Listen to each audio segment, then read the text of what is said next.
Hey everybody, hey, Lee Godbold here. It's July 5th, day after July 4th. Imagine that. Hope everybody had a wonderful Independence Day, no matter what you did, whether you worked or whether you took a little time, spent it with your family, maybe at the beach, maybe on middle vacation, whatever you got going on. Hope it was a wonderful one. And much of business ownership is about trying to create independence in your life.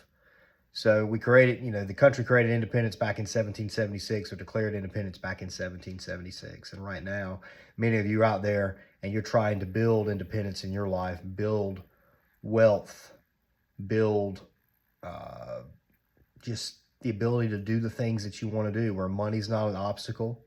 Eventually, where you've got flexibility in what you can and can't do. And money gives you a lot of flexibility.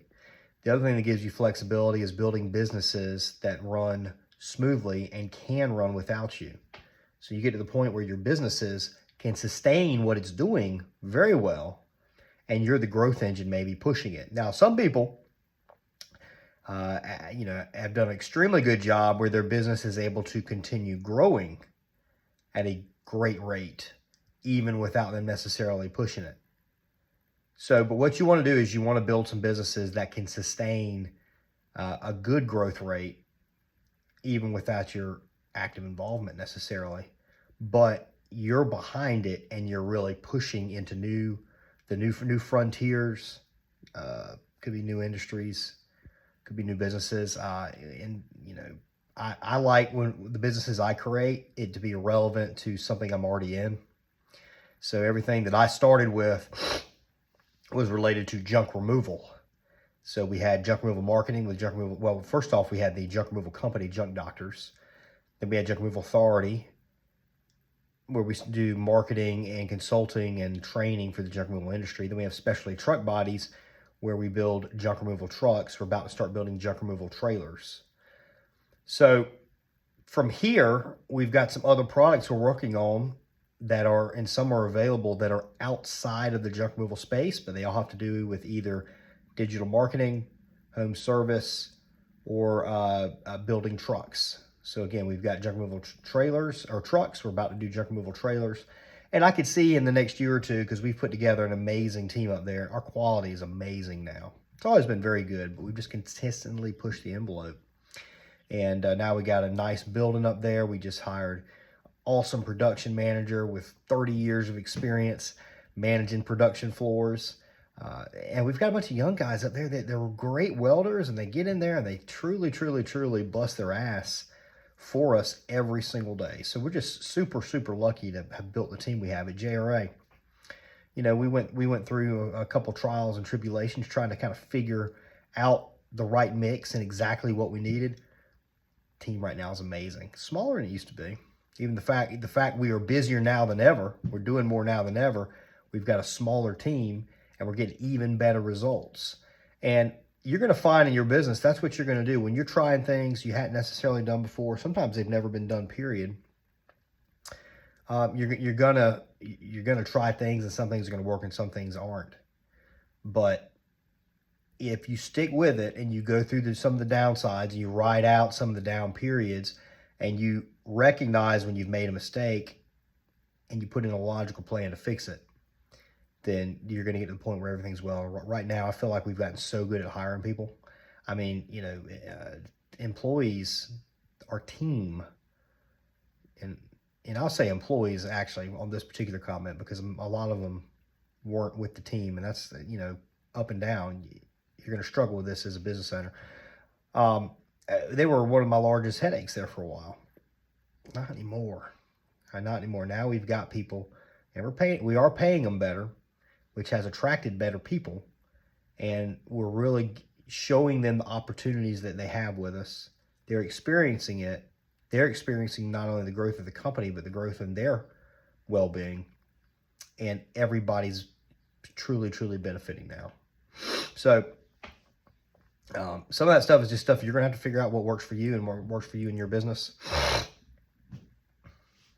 But we truly are, I say it's lucky, though we've worked. I mean, we didn't put this team together with luck, but we were able to find the people that we have now, which maybe there's an element of luck there. But we recognized it. We brought them on board, and we've done everything we can. The current group of roughly, Junk Doctors has 35 employees. JRA has 7 or 8 that are in office full time, and we've got about 10 or 12 other contractors. And then Specialty Truck Bodies has, I think, 10 people now. So whatever that adds up to, 45, 75, 80 total people, 65, 75, 80 total people that work with us. It's just amazing the team we've been able to put together, and it's been a road of consistent work. And that's one of the things that I want to talk to you right now. As a business owner, many of us go through periods, not that we're bipolar, but you go through periods of euphoria where everything's great, you're tackling the world, you're winning, can't seem to lose. And then you come down and you go through just the lows of lows. That right there, that up and down, that'll burn through your team. And it might burn through you. I was notorious early on within the last, really up until it got better maybe 2 years ago, and I'm real good at it now. I'm probably one of the better ones at it now, at regulating that. And what that means is not only do you regulate the high. So let's talk about euphoria. A lot of times with euphoria, you're coming up with ideas and you think every idea is great. Take some time and truly evaluate it. And one of the first things I think about is, all right, you got this idea, are you actually going to be able to sell it? And what's it going to take away if you're focusing your time on this idea? What's the opportunity cost? Oftentimes what you're already working on that's already proven is the better thing to work on. If you're in a junk removal business and you are 1 truck in, don't go out and start buying dumpsters. Don't go out and start a cleaning company. Don't go out and start a shredding business. Only once you've accomplished something great, and now you've got a customer base and you've got a team, you got a customer base you can cross-sell to, and now you've got a team that can run your primary business, to go off and do something else. And let's say you got a project that you're working on. If you have a project that you're working on, don't get so hyped up that you have to complete it at this very moment. Don't all of a sudden think, and you come up with this project, and let's say it's got several moving pieces and there's a right way and a wrong way of doing it. Don't burn your team out all of a sudden changing everything they're doing to focus all in on a particular project. There will be a level of, when you're growing, there's always going to be some element of, if you're really, really pushing, of new product offerings, new service offerings, new promotions, whatever you're working on. So there should be an element of change, but what you want to avoid is constantly changing people's priorities. Most team members just do not react well to that. And also, if you get something where it's stabilized and working well, you don't want to go in and change up everything that people's doing and add a lot more to it, and all of a sudden that fall apart. So one of the things, when you're a young business owner, is you're trying to get maximum efficiency out of everybody, which that is part of business ownership. But one of the things that often business owners do is they'll assign a multitude of tasks to one of your team members that are completely unrelated. So you'll have a web person that is, somebody that works on websites. If you're in the marketing space, somebody works on websites. It's also running out and doing office errands. Or you'll have a marketing guy that, you ask to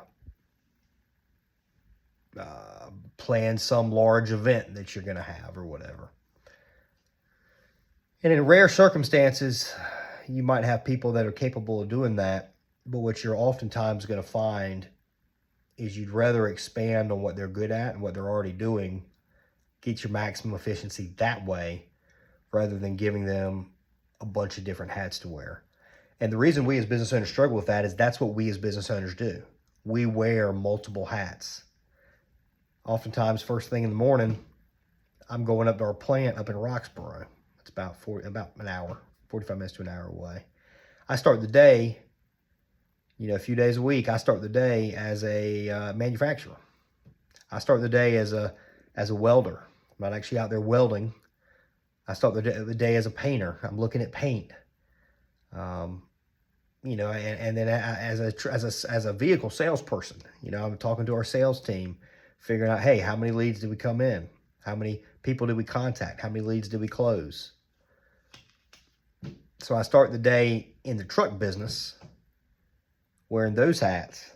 Sometimes I've got to order. That's one thing I still do with truck bodies. I still actually keep the books, and I order our inventory, and I'll do that for the next little bit. That's just me trying to save cash flow right now with trucks. We will hire somebody to do that, but I'm making sure everything's being done the right way so I can get them trained up, and we're just saving a little bit of money. So right there, I've just named a couple things just for trucks: bookkeeper, sales manager,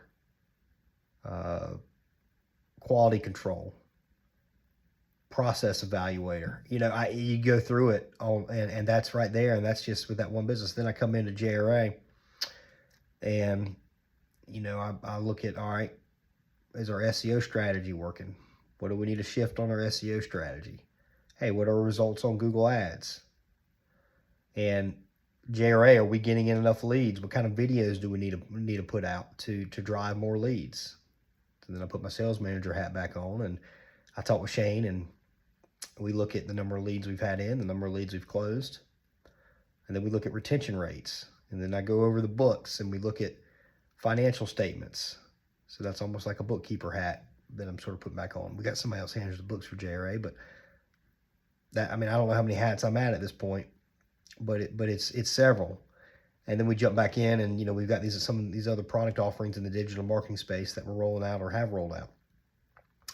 And I'm wearing multiple hats on those. So as a business owner, you're used to wearing a ton of different hats, but it's a small percentage of the population that enjoys that.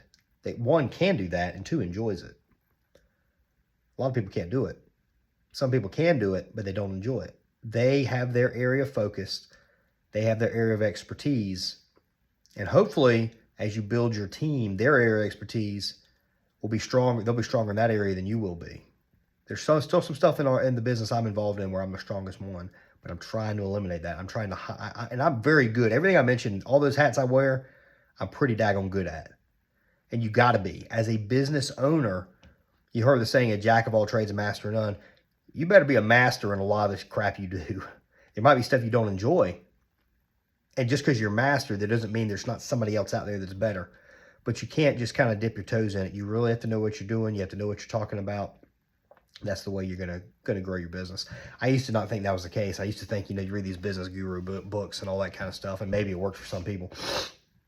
And I think as you become a better business owner and manager, maybe you can make it work. But in my experience, you got to get in there, and you got to know how to do everything as part of your business. Now, I'm not the best welder in the world, but I know how welding works. I know the materials that we need to weld. I know what a good weld is and what a weld that's not going to hold, or an ugly weld is. With paint, I know, if we look at paint, and I know what's good and what's not, and I have some ideas, if we've had some issues with paint, what the issue was, just because we've figured it out as we go. So maybe there's a couple of those areas I'm not a master in, but I'm very good with digital marketing. I understand Google Ads very well. I understand SEO very well. And I continue to learn on both of those fronts and stay involved in it. That's the business we're in. So we have to really, really, really understand that the business we're in. On the junk removal side of things, I know what trucks we need, and I know what makes awesome customer service. I'm great at customer service. I can teach it, show people how to sell a job on site. We've got another guy, Mr. Sam Schick, who works with us, is excellent at selling a job and teaching that. That's super important. So you really have to have a good understanding of everything that you do. But keep your people focused on the things that they're great at and the things they're experts in. What that might mean is if you're starting a new product offering that we are, you got to roll your sleeves up and you got to do a lot of some of the stuff on your own. And you bring in a couple of extra resources that can focus just on that as well. Now, when I start something, I try not to have to make a huge investment when I start. I try and figure out how can we do this on as small of a budget as we can until the concept is proven out, and hopefully until it can cash flow most of the growth. So one of the things we're working on now, it'll be about a $10,000, $10,000 to $15,000 investment. And again, it's related to what we do now. So we have taken somebody that's part of our team, and actually a lot of this was his idea. He's got experience in doing this before, and we're going to apply it, to what we've got going on. But we're able to take him and leverage some of those resources, and it's not any different than what they're used to. And as a matter of fact, they enjoy it because it's something different, something a little different, but it's within their wheelhouse, and they're excited about the growth opportunities and everything. But we're putting a timeline together on doing this project right. Now, you don't want to take forever to get things done, but you really need to recognize where you as an entrepreneur, you always want to push, and find other ways of doing things and not take no for an answer. And that's a good thing. Don't get rid of that. But take that ability not to take no as an answer, and think about what you got going on and make sure you're doing things the right way and you're not creating a ton of chaos, unnecessary chaos, and cutting corners that ultimately lead to more chaos.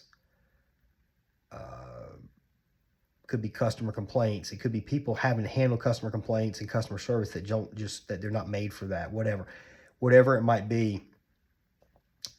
You might want to take a few more days to do something right, or a few more weeks, maybe a couple more months to do something right when you're rolling out something new, especially to keep from destabilizing and creating this ton of chaos in your company. Because what happens when you create all that chaos, people leave. And when people leave, if you have a lot of people that leave, that is destabilizing to your company. It's almost certainly going to push back your new product offering, but it will, as close to certain as possible, disrupt your core business, your core products offerings that you already have, disrupt that income, probably take your time away from the new product offering you're going on, because you have to step in and actually fix and maintain the business that's feeding you, the hand that feeds you at that point. You don't ever want to bite it off. So business owners, a lot of effective business ownership is regulating your emotions, the highs and the lows. And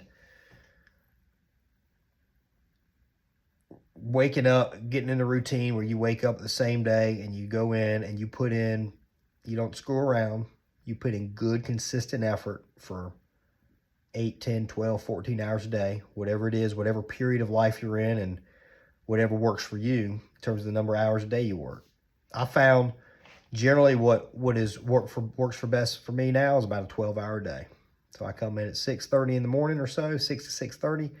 I stay until anywhere between 6 and 7, generally. Now there's some flexibility in there. So if I got a couple of things going on here and there, I can bug out and do some family stuff. My wife coaches volleyball and go to her volleyball games, whatever. But about a 12-hour day, 5 days a week, so that's about 60 hours, works for me. Now I take a long lunch. I do. I take between an hour to an hour and a half lunch every day. And sometimes that's meeting business people. Sometimes I've got kind of a core group of friends where we take a long lunch and we talk the world over or whatever, and I come back and I hit it hard, and that's just that's what gives me my routine. Some business owners, they say, hey, skip lunch, bring it with you, take 20 minutes.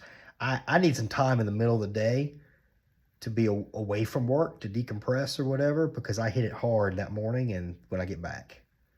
So find your routine, always be working on something.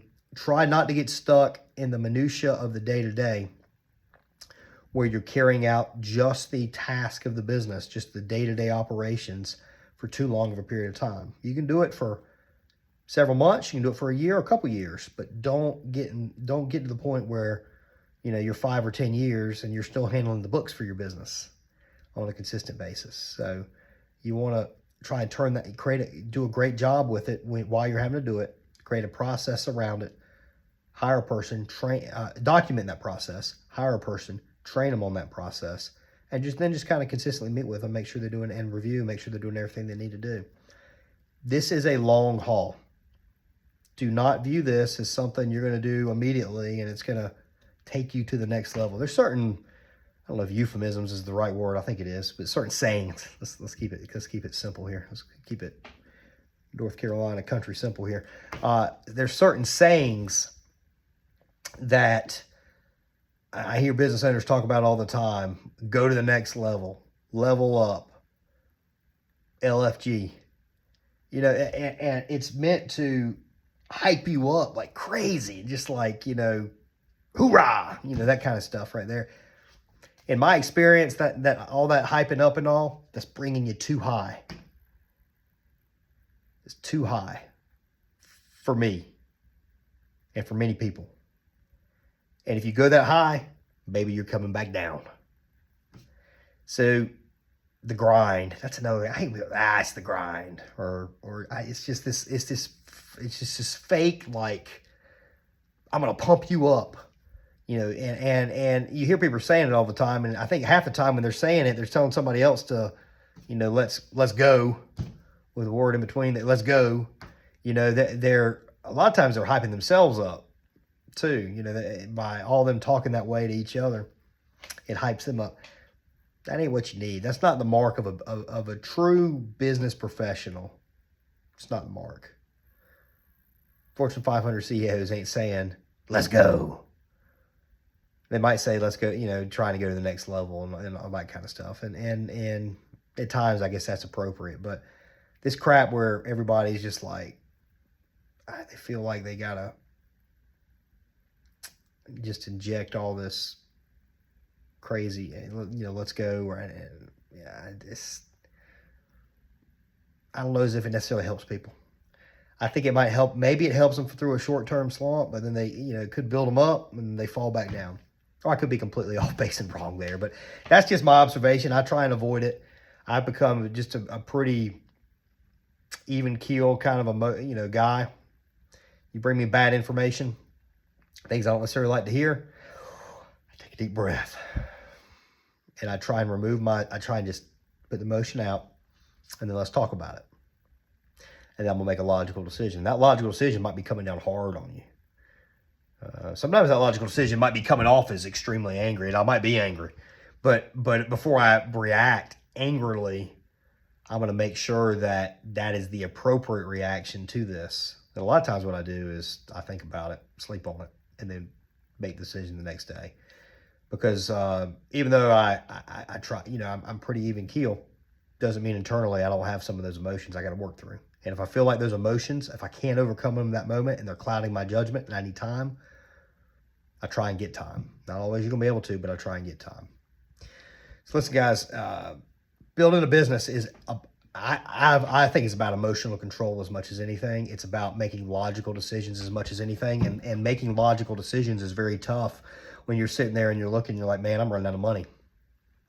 Or man, I just took out this huge amount of debt and I'm worried I'm not going to be able to pay it back. Or man, I got payroll coming up next week and I can't make it. Or man, I got these dreams and aspirations that I want to do. My wife, I've been telling her, we're going to build her a great house. I got a car I want.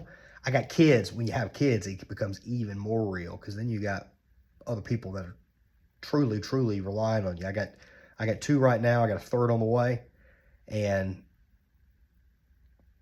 that's when it gets real. You know, it gets even more real. It becomes, I want to make sure that I provide for them and give them a great life to live. And financially, having kids, I mean, it's expensive. We spend a crazy amount on childcare. We've got a nanny, we've got daycare, and then, you know, my wife's involved big time, and I'm involved, and there's a lot of time and there's a lot of money spent on kids. But that's the greatest financial thing I ever did because it matured me tremendously. I still love all that other stuff, but now I'm thinking, you know, now extra money. It's always been trying to push income to an extent. A lot of times I was trying to build big businesses, and having a lot of income are two different things. I had a good income throughout all of it, but we made moves where not only have we grown, we're more profitable now, and now we actually offer an even better service. And that's just because I'm making sure that I've got a routine. We show up same time every day, work to the same time every day, and we work on meaningful things every single day. We control our emotions. If you do those things over a long enough period of time, you're going to make mistakes. You are damn sure going to make mistakes, especially if you're new to this deal. And when I talk about a long period of time, I'm not talking 2 years. I'm talking 1 year. I've been at this deal for, and this ain't even that long, but it's consistently 60, 70, 80-hour weeks, depending on what part of my life. Early on was even more. 60, 70, 8-hour weeks. I've been doing it for 13 years now. I'm talking 10 years. You do something consistent. You don't jump all over the place. Completely unrelated stuff. You control your emotions. You show up every day. Not telling you, saying you can't take vacations. I think vacations are some of the best things you can do too. Just like that hour-and-a-half lunch I take, hour lunch, allows you to wind down. It allows you to refocus. It allows you to think. It allows you to enjoy life. We do the things we do to enjoy life. Don't forget that. It's creating independence. It's creating enjoyment. That's the reason most of us do it. Elon Musk says he's trying to change the world. I'm trying to make a positive impact in the world. By making a positive impact, I'm trying to create enjoyment for myself, independence for myself, maybe make some friends along the way with some of the stuff we do on the business side. I've made a few of those. And that's what I'm really, really going after. And I think that's what motivates most people. You read a lot of these books and they try and convince you to try and find some greater purpose, change the world. We go back to those sayings. Change the world, whatever. I don't think that motivates most of us. That motivate me. Maybe that makes me less of a person than some of these guys. I don't know.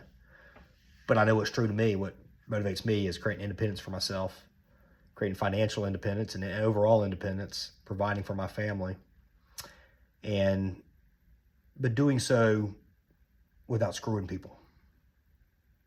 Some people along the way are probably going to tell you you're going to screw them. I got a handful right now that, claim that I've screwed them or whatever like that. But I know I didn't screw them. Maybe the results didn't work out. Maybe we gave it our best effort. It didn't work out. A lot of times they didn't do what we told them we needed to do. And they've got the mindset of blaming somebody else, somebody other than them, for anything bad that happens to them or their business. You're going to have that, and you got to be willing to take that as a business owner. If you're going to do great things, you're going to have naysayers.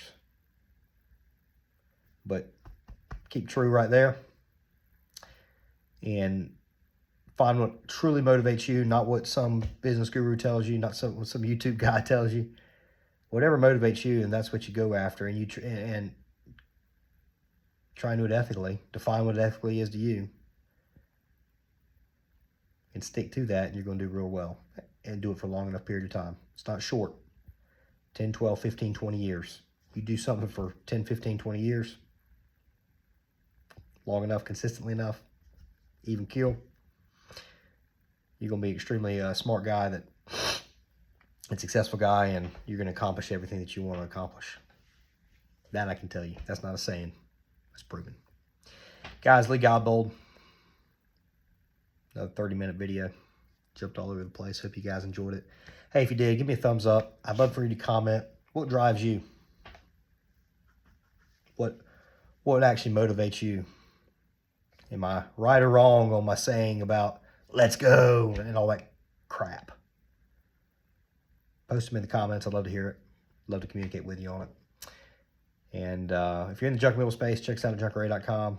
If you need junk removal trucks, junkremovaltrucksforsale.com.